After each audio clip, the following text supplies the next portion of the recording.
वैज्ञानिकों ने हमारी आकाशगंगा मिल्की वे में तारों के ऐसे क्लस्टर का पता लगाया है जिसके भीतर 100 से भी ज्यादा ब्लैक होल्स का झुंड मौजूद है। स्वागत है आपका कसक स्टडी सेंटर में।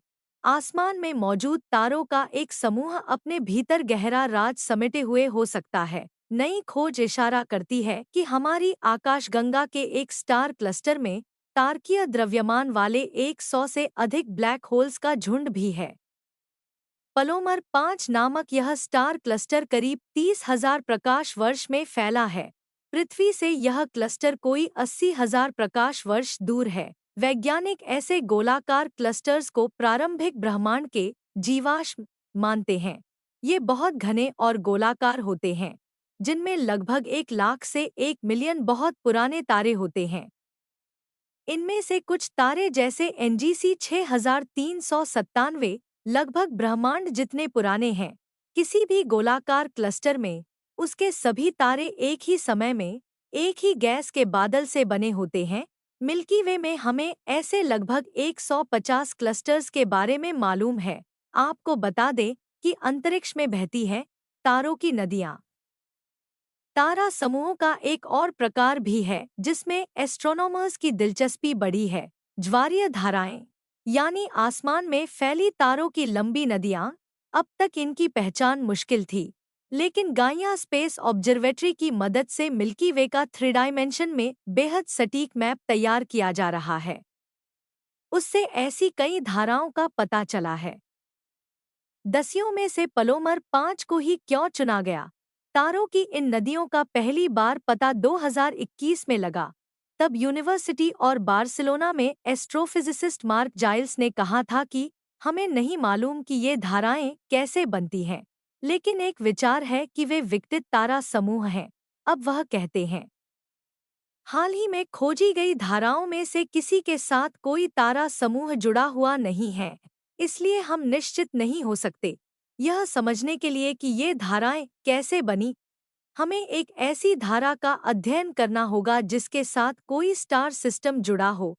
पलोमर 5 ऐसा इकलौता केस है, इसलिए हमने इसका विस्तार से अध्ययन किया। पलोमर 5 इसलिए अनूठा है क्योंकि इसमें तारों का बहुत विस्तृत, बिखरा हुआ वितरण है।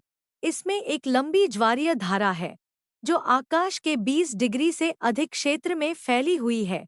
जाइल्स और उनकी टीम ने क्लस्टर में मौजूद हर तारे की कक्षाओं और विकास के सिमुलेशंस रिक्रिएट किए ताकि यह पता चल सके कि वे आज जैसे हैं वैसे कैसे बने। स्टडी के नतीजों ने चौंका दिया है। रिसर्च के नतीजों से पता चला कि अगर पलोमर 5 के भीतर तारकीय द्रव्यमान वाले ब्लैक होल की आबादी हो, तो आज हमें जैसा दिखता है वह हो सकता है। जाइल्स ने कहा, ब्लैक होल्स की संख्या क्लस्टर में तारों की संख्या से लगभग 3 गुना अधिक है, और इसका मतलब है कि क्लस्टर के कुल द्रव्यमान का 20% से अधिक हिस्सा ब्लैक होल से बना है। हर 10 साल में हमारे सौरमंडल से गुजरता है आदिम ब्लैक होल। कहीं पृथ्वी को निगल गया तो सब खत्म हो जाएगा, बस ब्लैक होल रह जाएंगे। जाइल्स के मुताबिक उनमें से हर एक ब्लैक होल का द्रव्यमान सूर्य के द्रव्यमान का लगभग 20 गुना है, और वे विशाल तारों के जीवन के अंतिम समय में सुपरनोवा विस्फोटों के फलस्वरूप बने थे।